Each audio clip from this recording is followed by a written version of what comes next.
We start this evening with the arrest of Peter Mandelson and claims that he was detained last night because of the suggestion that he was preparing to flee the country. Lawyers for the former US ambassador say he had an agreement with police that he would be interviewed next month on a voluntary basis. Peter Mandelson has denied any wrongdoing. Well, in a statement this evening, his lawyers, Mishkonda Raya, have said Peter Mandelson was arrested yesterday despite an agreement with the police that he would attend an interview next month on a voluntary basis. The arrest was prompted by a baseless suggestion that he was planning to leave the country and take up permanent residence abroad. There is absolutely no truth whatsoever in any such suggestion. We have asked the MPs for the evidence relied upon to justify the arrest. Peter Mandelson's overriding priority is to cooperate with the police investigation, as he has done throughout this process, and to clear his name. Well, the 72-year-old spent around 8 hours in police custody after being arrested on suspicion of misconduct in public office last night. He has been released on bail after facing questions over his links to the paedophile financier Jeffrey Epstein. Exclusive footage captured by Sky News shows the moment that Mandelson was released in the early hours of this morning. Let's bring in our chief political correspondent, John Craig, who is following events once again from Westminster tonight. Yet another late night for you, John. Talk us through developments today. Well, on Peter Mandelson, this statement from Mishkonda Raya, a top legal firm, came out of the blue as a bombshell statement.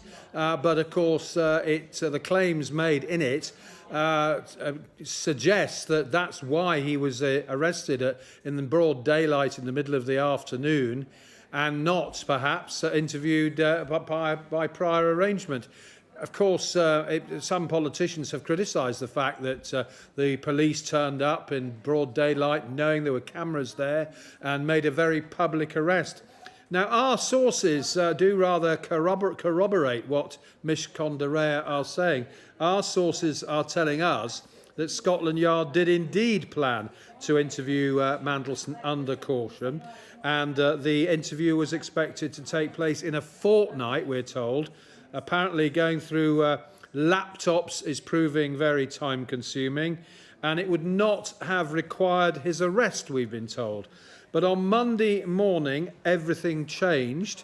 That was yesterday. The Metropolitan Police were informed of claims that Mandelson was preparing to flee Britain for the British Virgin Islands. Now, at that point, police conducted a series of interviews about the claims, then arrested Mandelson, as we know, on Monday afternoon. It came as a complete surprise to him, we have been told today. Now, of course, yesterday what happened was the police turned up at his home near Regent's Park at 4:15 in the afternoon. The plainclothes officers with body cameras on their jackets went in the house, were inside for about half an hour, then emerged with Mandelson at 4:45. And it was just after 5 p.m. that the Met confirmed he had been arrested. Now, our sources tell us he was bailed in the early hours of Tuesday morning. We understand he left the police station about 1:15, got back home about 2 a.m. Not clear if he had to surrender his passport, but that's usually a condition of bail in such cases.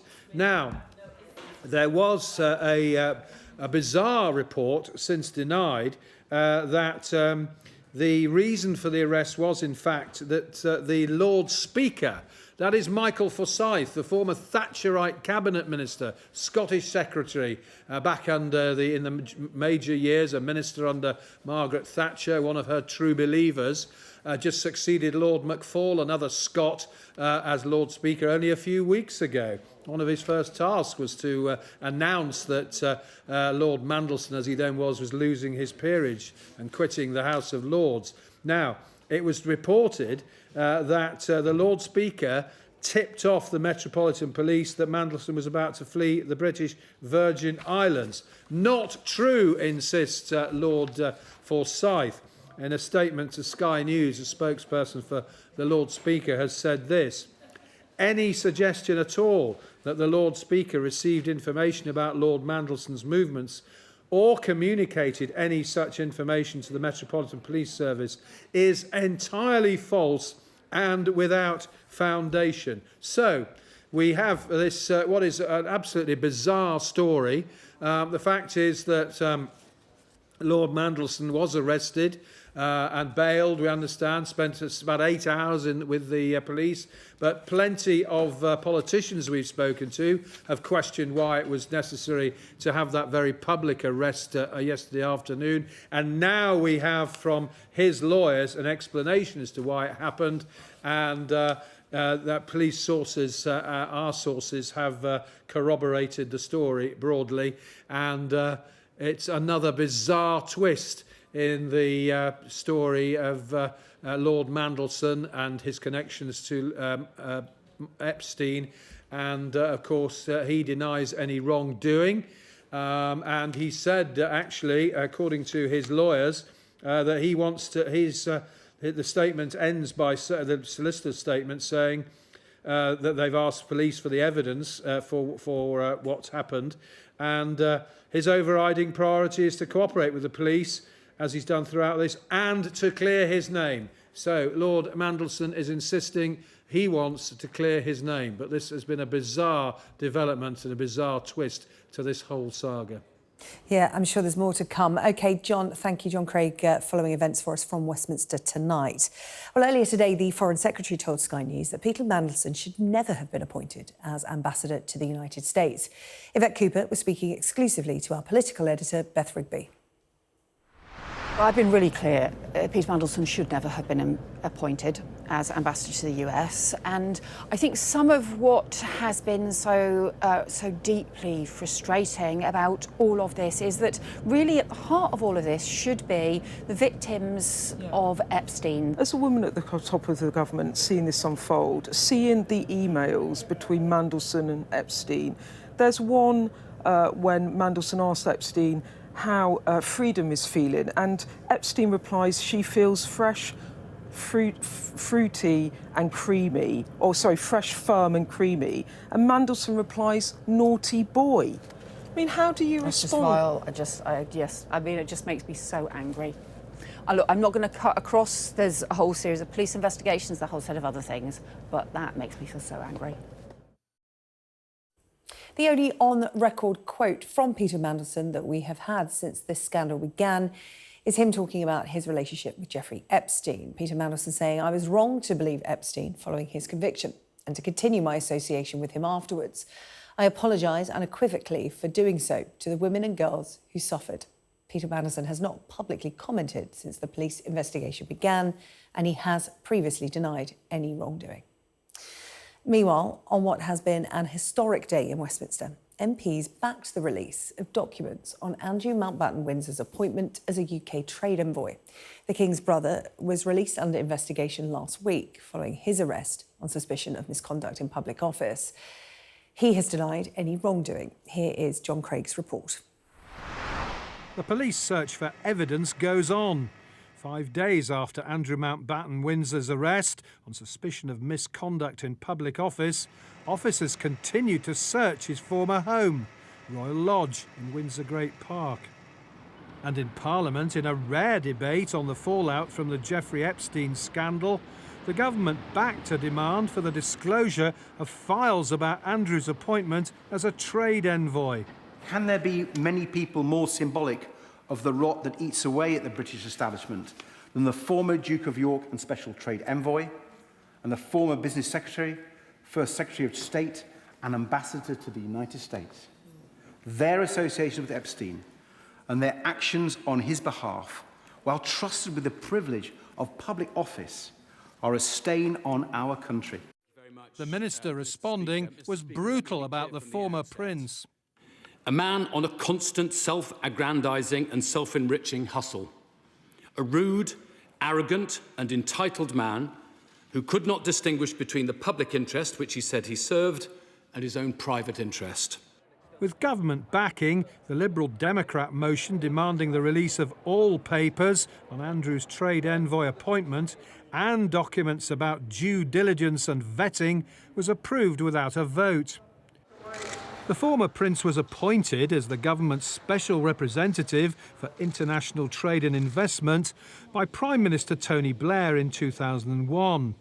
After controversies including his close links to Epstein, he stepped down in 2011. This Commons debate on the former Prince Andrew was a major departure from the parliamentary convention that MPs and peers must not discuss members of the royal family. But because Andrew has been stripped of his royal titles and is therefore no longer an active member of the monarchy, the Speaker, Sir Lindsay Hoyle, ruled that questions about his role as a trade envoy could be debated. And despite MPs backing disclosure, it may take some time. The minister said he wanted to manage people's expectations about how quickly the papers on Andrew can be released. John Craig, Sky News. Significant shift in the relationship between UK politicians and the royals today. Let's speak to our royal correspondent Rhiannon Mills, because it's worth reminding people watching tonight, Rhiannon, what the relationship was before, because UK politicians had, up until this point, a very hands-off approach when it came to the royal family. Yeah, look, you have to remember that just having this debate itself, again, reminds us that we are in such different times. There's always been really clear restrictions in terms of the way that the royal family can be discussed on the floor of the House of Commons. And in essence, it's been kind of off the table. And if they have wanted to talk about them, they've had to talk about them with due respect. But, of course, the reason that this was allowed to take place is because Andrew is now no longer a prince. He is not a working royal, and therefore it was decided it was okay to talk about why he ended up as a UK trade envoy and the whole process behind how that actually happened. Has to be said today, the buzzword really has been transparency, as they have been damning about him and potentially his role when he was a UK trade envoy. But that, of course, comes with serious caveats, because there is that ongoing police investigation. Nobody wants to jeopardise that, because over the years there's been so many calls for people to look further into his relationship with Jeffrey Epstein. I think what was also really interesting is that you heard Ed Davey as well talking about the need for a cultural change with the royal family. But actually, it wasn't necessarily as directly critical as I maybe thought it would be. It was a sense that actually the wider establishment has to come together and address this as a wider issue. But of course, the royal family last week came out and said, look, we are going to open ourselves up to a level of scrutiny that we have never opened ourselves up to before. And I think what today showed us was why ultimately the King's message last week was so important, as they continue to struggle really with the enormity of this scandal.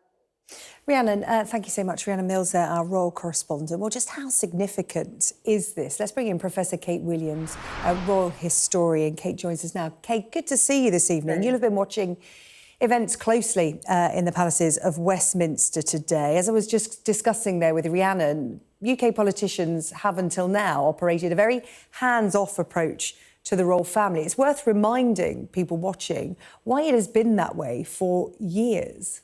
Yes, that is the convention, that Parliament stay out of the royal family business, and it is not discussed in Parliament. The idea is that the royals stay out of politics, Parliament stays out of the royals. That's the deal of the constitutional monarchy. Now, it hasn't always been that way. For example, when Diana was, before she married Charles, being chased by the press, a lot of MPs got together and wrote a letter to the press saying she should be allowed more freedom. So we do see royal matters sometimes being discussed in Parliament. Princess Margaret actually was insulted in Parliament after a scandal. It does happen, but it's very, very rare. And particularly what is not discussed is anything, just as Rhiannon was saying there, is questions of transparency, is questions of money. So today really was a historic day, not just for the fact that the royal family were being discussed, but also in terms of the language used. You know, that Ed Davey was saying there about a stain.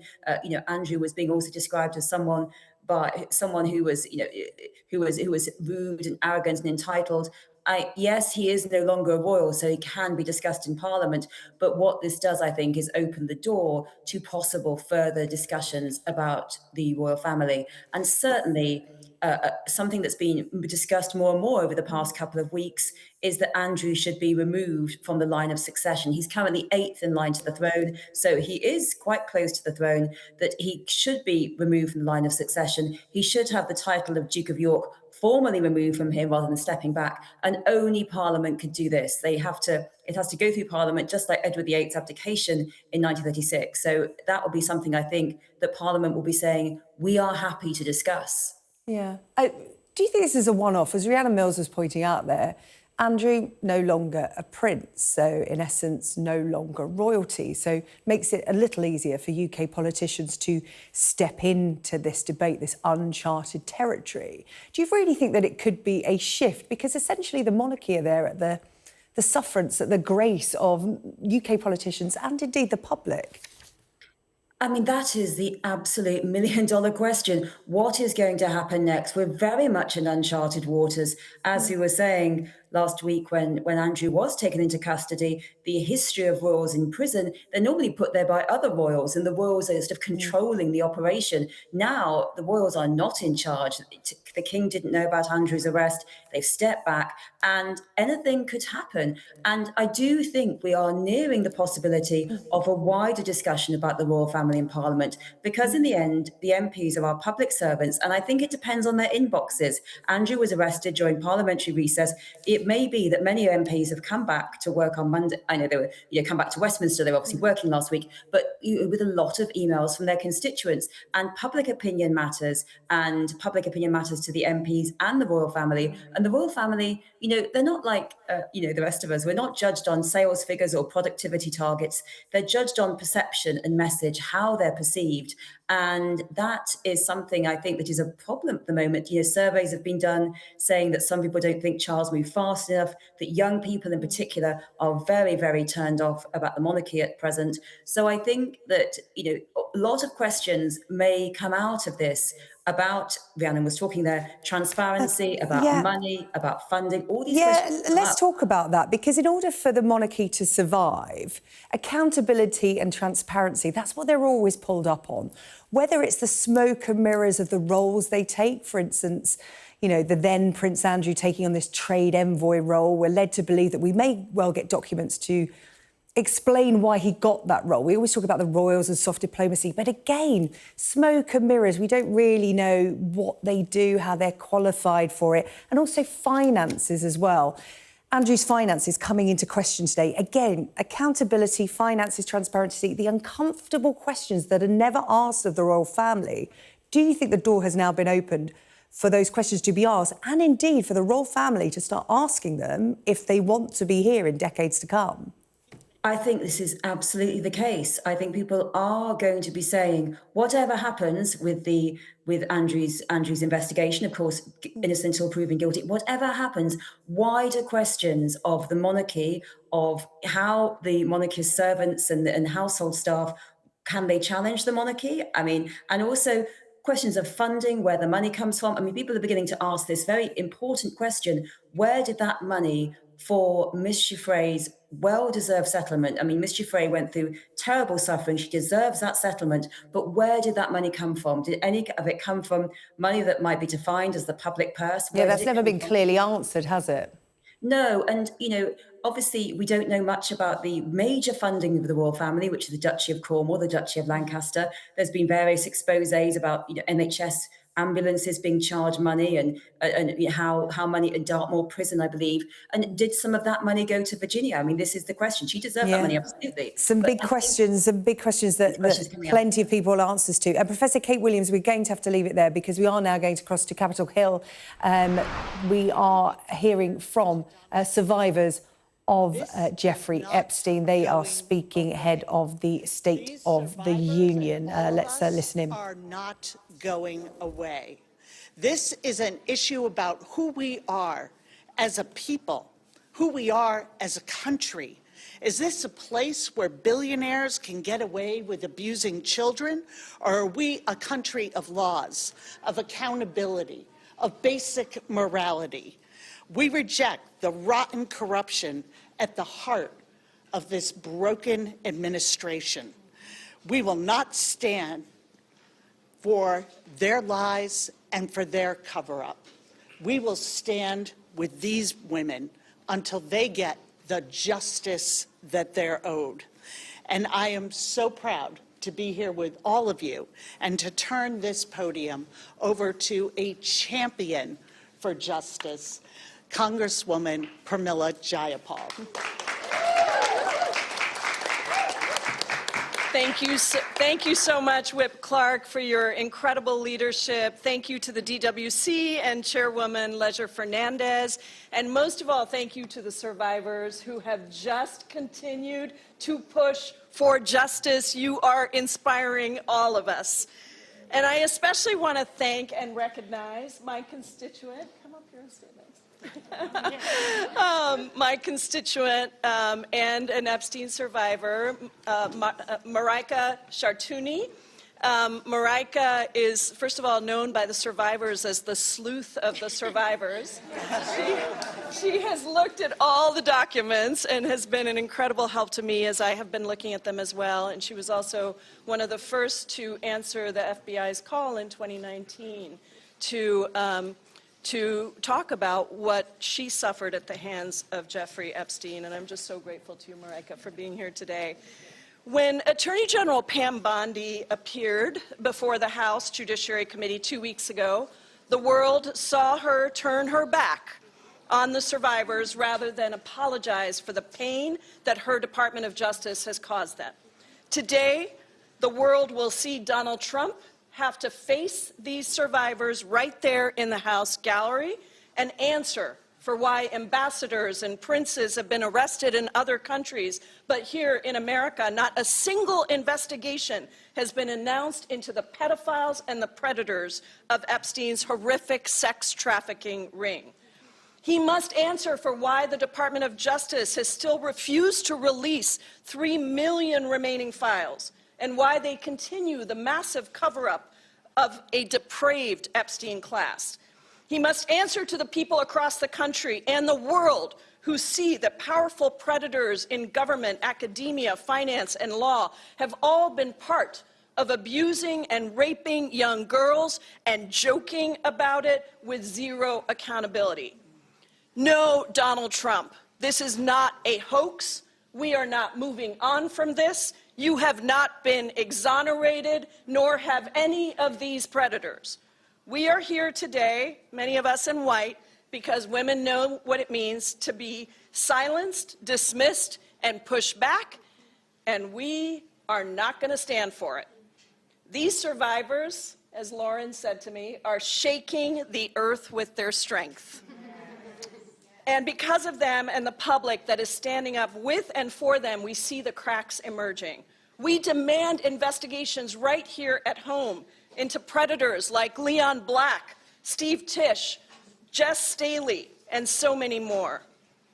These courageous survivors are going to show that tonight is about their strength, about the strength of those across the country who understand that without justice, there can be no progress.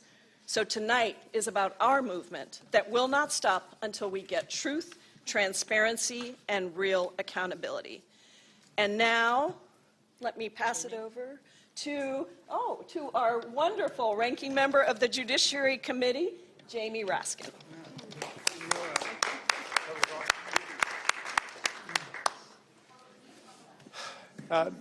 Good afternoon, everybody. I'm here with my guests to the State of the Union, Sky and Amanda Roberts. Sky is the brother of the late Virginia Giuffre. Amanda is his wife, and they have been passionate advocates for the rights and the interests of all of the survivors and victims of sexual abuse and rape and trafficking all over the country. And I know that everyone is glued to the discoveries that are coming out as we read through the 3 million of the 6 million documents that were compelled to be disclosed by the Epstein Transparency Act. And that's all to the good, because we're learning a lot there. But understand that Making progress that way is a bit like finding a needle in a haystack. And it's not a haystack that's been arranged to make it easy for us to find the most relevant information. I would encourage everybody, in addition to looking online, and if you can, going over to the Department of Justice to look at the unredacted files, to read Virginia Giuffre's remarkable book, Nobody's Girl, because that book locates this entire controversy within the proper social context.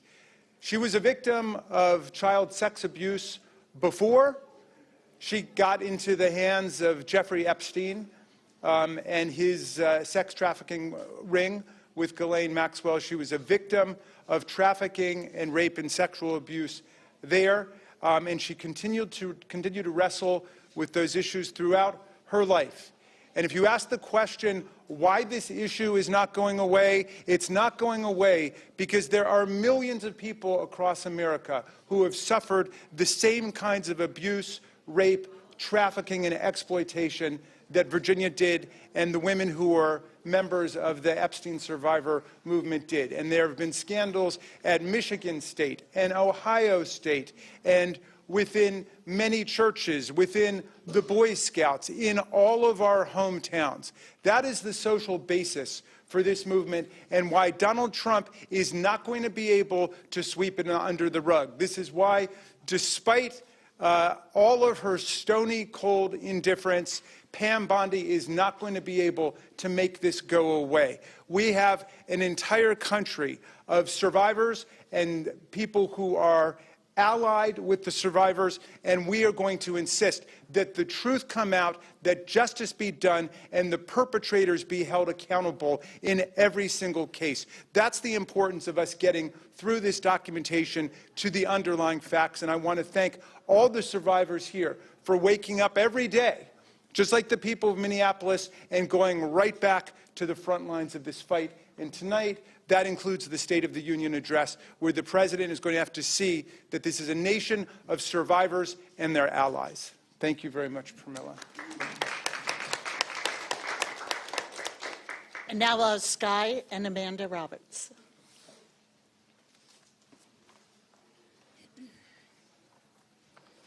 Good afternoon, everyone. My name is Amanda Roberts, and I am the sister-in-law of Virginia Roberts Giuffre. I stand here for my sister, for my survivor sisters, and for every survivor around the world who has been forced into silence. Today is monumental. Today we say to this administration and to the nation that survivors deserve to be seen. We will not be moved, we will not be silenced, and we will not go away. We are continuing to trail. We are continuing the path that Virginia laid down for us. Today, the President will speak about his agenda. He may say it's time to move on from this Epstein thing. Mr. President, today we are saying we will not move on, and the world is not moving on.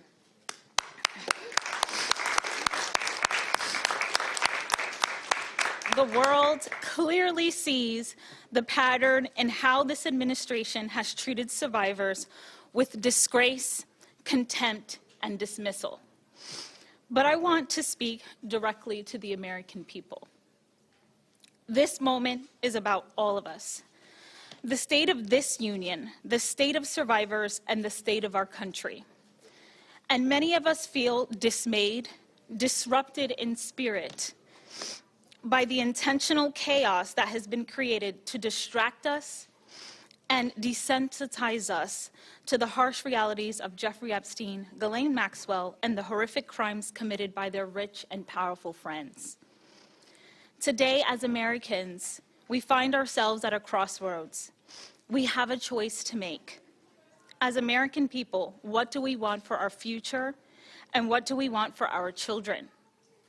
We can choose to let the Epstein case remain a stain on American history, another chapter where the rich and powerful escape accountability and survivors are told to be quiet. Or we The people can decide it is time for change. So don't look away from us. Don't look away from Virginia. And do not leave survivors behind once again. Stand with us, hold space with our stories. Sit with our truths. Let them break you, move you, and reshape you to act. Together we can build a nation that is fair and true, a nation where money and power cannot bend the law, where title does not grant innocence, where every voice matters and every survivor matters. I'll end with Virginia's words. I look forward to the days when money and power don't stop the truth from coming out, and the righteous prevail. Well, Sissy, today is the beginning of that day.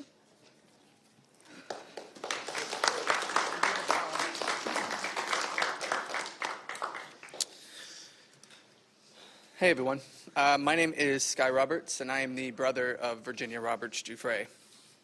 There are moments in a nation's life where we are tested, not by our words, but by what we are willing to confront. Today we stand at one of these moments. America is at a crossroads. We can choose to let the Epstein case remain a stain on our history, another chapter where the powerful are protected, the truth is buried, and survivors are asked to carry the consequences in silence. Or we can choose something different. We can choose truth. We can choose accountability. And we can choose to build a country where no one, no matter how wealthy, connected, or politically insulated, stands above the law. Today, we are here proudly representing our sister, Virginia Roberts Giuffre. Standing with members of Congress and with survivors across the nation and across the world. Because Virginia's story is the story so many survivors know too well. A mountain of obstacles that seem impossible to climb. Pain so deep, it doesn't fit into words. And a system that too often makes the survivor carry the burden instead of the perpetrator. But I am here to say proudly and with absolute conviction that what Virginia did for this world will not be in vain.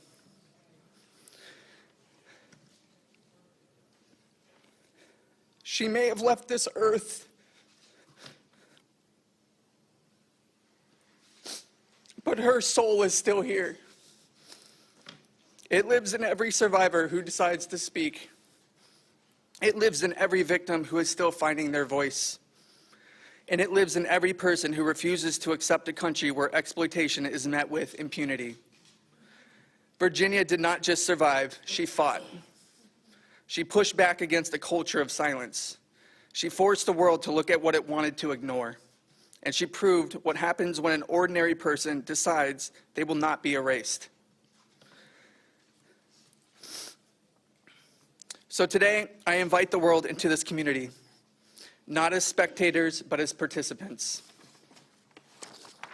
Because on days like this, we may hear powerful voices try to distract us, to divide us, to turn accountability into politics and truth into a talking point. But I want to speak directly to the families and communities watching, the brothers, the mothers, the sisters, and the fathers, every person who loves someone who has been harmed. Choose unity, choose love, and choose the courage it takes to stand with survivors, not only when it is easy, but when it is expensive, when it is uncomfortable, and when it challenges powerful people. Virginia had a deep passion for bringing people together. She had a deep love for her survivor sisters. And she had a deep love for the millions of victims and survivors around the world who may never be known by name and whose lives matter just the same. To say she trailblazed through obstacles is an understatement.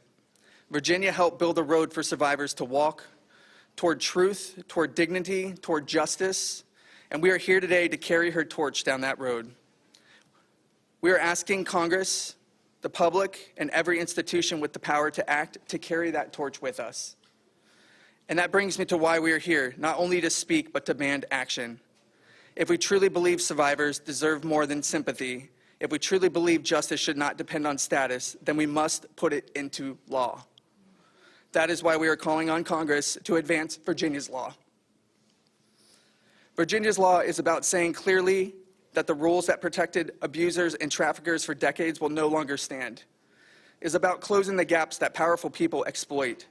It is about strengthening accountability so survivors are not forced to fight alone for years against a machine built to wear them down. It is not vengeance, it is not protection, it is prevention, and it is justice. And to anyone who thinks this moment can be reduced to a headline or a media cycle or even a Super Bowl moment for political theater, let me be clear. The only thing more powerful than hate is love. And this is not going away. We will not stop until the truth is faced and justice is pursued for Virginia, for her survivor sisters, and for every victim and survivor around the world who deserves to know that their lives are worth more than someone else's reputation. Thank you. The brother of Virginia Giuffre, Sky, there speaking just after his wife and other Jeffrey Epstein survivors there in Washington. Let's bring in our US correspondent David Blevins, because it's worth reminding people why they called this press conference, what the significance of the timing is for those survivors today. Yes, Sarah-Jane, they are marking the fact that in a few hours' time, President Trump will deliver his annual State of the Union address on Capitol Hill. Now, survivors of Jeffrey Epstein's abuse and their families have been invited by Democratic lawmakers to be in attendance for that address. It is a coordinated attempt, they say, to draw attention to what they believe are failings in how the Trump administration has handled the release of the Epstein files. And you heard there a very clear message from them. We will not be silenced. We will not go away. This will not be brushed under the rug. You heard one of the survivors talk about the fact that the administration has decided not to release 3 million files. They have also questions about how many redactions are in place in the files that have been made public. So they want to choose this moment when they know there is maximum media focus on Capitol Hill, when the American people are being told to tune in to the president's annual address to make sure that their message is heard. It was particularly interesting, I think, at the moment, given events on the other side of the Atlantic, to hear from Sky and Amanda Roberts. That's the brother and sister-in-law of the late Virginia Giuffre. They've been invited to Capitol Hill by Suhas Subramaniam. He was one of the congressmen we spoke to in Sky last week, who is calling for Andrew Mountbatten Windsor and Lord Mandelson to cross the Atlantic to also appear on Capitol Hill to answer questions from the Oversight Committee, who are investigating the crimes of Jeffrey Epstein. OK, David, thank you. David Blevins following events from Washington for us this evening. In other news today, the comedian Russell Brand has appeared in a London court pleading not guilty to 2 further sexual offences, including rape. In December, Brand was charged with 1 count of rape and 1 count of sexual assault in relation to 2 women, with both alleged to have taken place in 2009. Sky's arts and entertainment correspondent Katie Spencer was there, and just to warn you that her report does contain flash photography. The comedian and podcaster arrived today holding a copy of the Bible. When asked how he was doing, he said that he felt blessed. And as he left the court today as well as the cameras and the photographers who have been here to take his picture today at this court hearing, he also had his own cameraman who got into the car with him. There was also a bit of a scuffle as well between his security and one of the photographers as he left.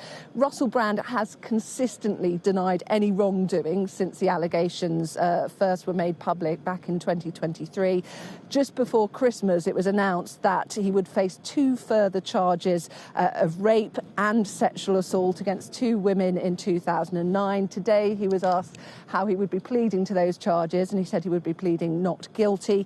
And in previous court appearances, he has denied 2 other counts of rape, 1 count of indecent assault, 2 counts of sexual assault in relation to alleged offences which took place between 1999 1999 and 2005 involving 4 women. Now, lawyers today said because these further charges have been brought, they might need more time to prepare for the trial, which has provisionally been set for this summer. The dates, though, for the next court appearance have been set of mid-March. The next court date set for 16th of March, where Russell Brand's lawyers are and the CPS lawyers are expected to submit the skeleton arguments for this case. To East Sussex, where a decision to house asylum seekers at a former army training centre in Crowborough has not gone down well with locals. Tomorrow, there'll also be a hearing to decide whether a judicial review is needed into whether the Home Office could also house asylum seekers at an army cadet centre. Sky's Lisa Holland has been speaking to opponents to the plan. Driving into rural Crowborough in East Sussex, you can't miss the flags and banners of a town at loggerheads with the government over immigration. For more than 3 months, there have been weekly protests. They're fighting a decision to turn a former army training centre into mass accommodation for asylum seekers. Kim Bailey has become a familiar face at the demonstrations as the campaigner taking on the Home Secretary. She's using us as an example, we feel, to the rest of the country. Her group, Crowborough Shield, argues the government acted unlawfully and will this week ask the courts for a review of the processes followed. It's not a solution. Moving asylum seekers from hotels to army barracks is not a solution. Lots of people refer to it as moving the deck chairs around on the Titanic. Isn't this, though, some people would say, a case of kind of NIMBYism, that the government has a policy, it has a strategy, hotels are expensive, but that you simply don't want asylum seekers in what is a kind of predominantly white British community? No, it's not NIMBYism. If you put 500 to 600 men on the edge of a town with nothing to do, no rights to work, it's a disaster in the making. On the edge of the Ashdown Forest, the camp is around a mile from Crowborough town centre. Until the end of last year, it was used by military cadets. With a capacity of 540, it's housing asylum seekers for up to 90 days at a time. We don't know the exact number, but several dozen have already moved in. The government has said it will end the use of expensive hotels to house asylum seekers by 2029, shifting instead to dispersal accommodation such as houses of multiple occupancy and large-scale sites like this. In Crowborough town centre, there was some empathy for asylum seekers, but mostly we found concern. You're going to get an instance, it isn't long before these hot-blooded young men come here and start doing naughty things with young girls. What evidence do you have for that? They're all coming from impoverished, war-torn, whatever countries, but they're bringing with them a different attitude to life. I'm frightened to go out at night. I live on my own, and so, you know, you're more conscious of that sort of thing. There's people that come to this country for sanctuary and support, and I think we have a proud nation that should be providing that support. From the local council leader, frustration that the town is in this position. Why is this necessary? Why are citizens having to put their hands in their pockets to sue the government along with the council, and the government's going to use taxpayers' money to defend itself? Well, what's all that about? There are implications for communities beyond Crowborough, across Britain, where and how to house asylum seekers is causing division. What we need to do to fix our asylum system is house people through a not-for-profit, locally funded housing model within communities, allow them the right to work and support them to integrate and become part of our communities. Some critics might say that that just sounds like an invitation to come to Britain, allowing people to work, providing accommodation within communities. The evidence is that deterrence doesn't work. If we support people from day one, we then reap the benefit as a society. The government says it's removing incentives which draw illegal migrants to Britain, part of significant reforms being made to the UK's asylum system. Lisa Holland, Sky News, Crowborough.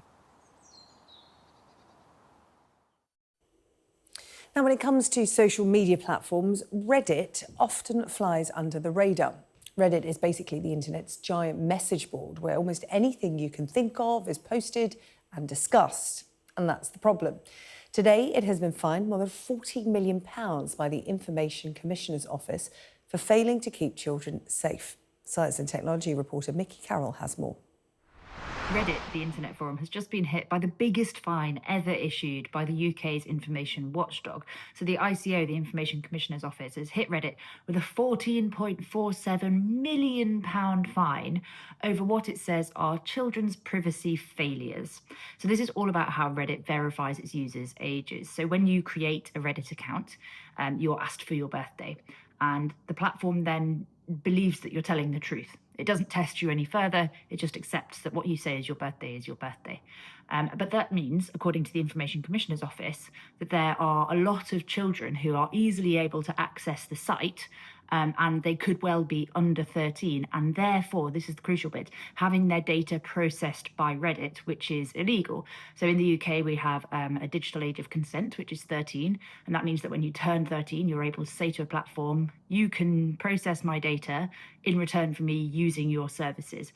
Up until that point, you're not able to make that decision in the UK and in plenty of other countries around the world. And that's where the ICO says these failings come in.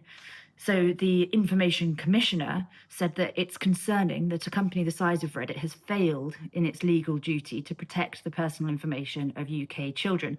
Children under 13 had their personal information collected and used in ways that they couldn't understand, consent to, or control. That left them potentially exposed to content they shouldn't have seen. This is unacceptable and has resulted in today's fine. Now, this fine is unprecedented. Although the Information Commissioner's Office has been running a campaign around children's privacy online recently, it issued a fine earlier this month, actually, to a company called Media Labs. It gave them a £250,000 fine. So you compare that to Reddit's today, and you can see how significant this figure is. But I think what's also really interesting in this whole story is Reddit's response. So I reached out to them earlier today, and they said that, first of all, they're going to appeal the ICO decision to fine them that much. But what they didn't say in their response is that they believe that they have been very kind of robustly checking. This program is delivered by DHL, the official logistics partner of VSL. Welcome to the DHL Sports Hub on Sky News. Coming up, an admission from head coach Steve Borthwick after England follow up their 12 Test victories in a row with back-to-back defeats in the Six Nations. And after a 4-1 win over Tottenham Hotspur, leaves them 5 points clear of Manchester City at the top of the Premier League. Could Arsenal win a quadruple this season? We'll hear from one of their former players who thinks they can. But we start with Formula One and a defiant Arvid Lindblad, who says he's keen to embrace his debut season in the sport rather than allow it to intimidate him. After there were 6 new full-time drivers last season, the British teenager is the only rookie on the grid in 2026. Partnering Liam Lawson at Racing Bulls, he's been reflecting on his first weeks with the team, both at a private test in Barcelona, then 2 official pre-season tests in Bahrain, and is determined not to be overwhelmed by what lies ahead. For sure, it was different. It was something I'm not used to, but it was also a nice feeling. I was a bit nervous. I mean, it's my first proper day, it felt like, as a Formula One driver, but this is what I've been working towards my whole life. It was a good nervous, and was just looking forward to getting to drive, to be honest. Everyone's saying it's going to be the PlayStation kids that are going to come out on top, meaning the younger generation. I mean, you've had, what, at least 5 different cars and probably in the last 5 years of your racing to get used to. So it's a good time to come in. You're the only rookie, but it's not a bad year to do it. Maybe. I mean, to be honest, I don't really think too much about the fact that I'm the only rookie, because it's not something I can control. It's just the way it is. I'm much more focused on challenging my energy towards working hard with the team, on the sim, at the factory, on track, trying to just prepare in the best way as possible for the first race, because that in the end is what's going to make me go faster. Lindblad, of course, comes into the sport as it enters a new era of more sustainable hybrid cars, and the changes to regulations have arguably been the most significant in Formula One's history. Williams driver Alex Albon joined Ted Kravitz to explain what the changes since last season are like from the cockpit. How is the way you race going to change with these new cars and the demands of recharging batteries and stuff like that? I think more selective, more strategic in terms of we sometimes have them in like DRS zones where, you know, when it's a double DRS zone, Yeah. you pass the driver in one corner and then they get you straight back. Yeah. You need to be mindful of them kind of things. Okay. But for the most part, I mean, the quicker car will always overtake. Long story short, the quicker the car, the more minimum speed they can carry, the less they need to get back on throttle because they've carried minimum speed. Ah. And they are actually generally more efficient than Okay. the slower cars. That makes sense. Yeah. Do you know when other drivers are using the boost button that gives you that amazing boost? When they get past you, you realise it, yeah. So yes, you do, Okay. yeah. The closing speed is big, but it's not crazy unless a driver has overused his boost the previous couple of corners, let's say. But don't think of it like 100 km/h closing speeds and it's dangerous. Yeah. Not for now, at least. Not what I've seen. On to the Premier League, where Arsenal have restored their 5-point advantage over Manchester City at the top of the table with a 4-1 derby win over Tottenham Hotspur. But while that keeps them on track for the first title in 20 years, one of their former players thinks it's time to start weighing up whether they can claim a quadruple of trophies this season. Doubles from Eberechi Eze and Victor Gyökeres gave Arsenal victory in the North London derby, which could be crucial because while they're 5 points ahead of City, their rivals do have a game in hand. The title contenders are also due to meet in the EFL Cup final next month, and with their continued involvement in the Champions League and the FA Cup in mind as well, Theo Walcott believes Mikel Arteta's squad are capable of completing a clean sweep. They know the job. They know that Man City are going to be there. There's a different feel about, you know, Man City this year, but there's also now a different feel about Arsenal because they've got certain players that haven't experienced what recent squads have experienced, but now they've just provided something different. You know, the likes of Gyökeres and Eze today, they haven't been in this situation before. They kind of, it's their first day at the office, really, in some sense. So, look, I think they're excited to be in this race because at times they might not have been expected to be at this club. So, look, I think they're showing some great signs and they know they can be the difference. And I think that itself is just going to bring more energy in the whole squad. They know where they stand. They know their job, what to do. I think what's really important, looking at those fixtures, they can win them all. They really can. But what's not in that fixture is the cup final.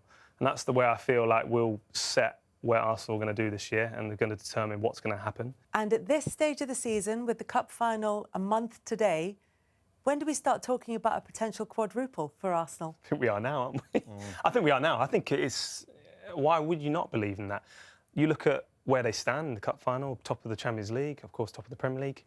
Why can't they? I feel it's a great energy that it will provide into the squad, and I think it's great for the fans and the fans group to really believe that. And I think with that energy, it just helps the team. In rugby union, Steve Borthwick admits he needs to establish why England is suddenly starting games so badly following another Six Nations loss, this time to Ireland. Having conceded 3 tries in the opening 27 minutes on their way to defeat in Scotland, another trio in the opening half hour against Andy Farrell's side saw them beaten 42-21 at Twickenham on Saturday. It was bitterly disappointing. Huge credit to Ireland in the way they played and they took their chances really, really well, and I thought their kicking game was excellent today.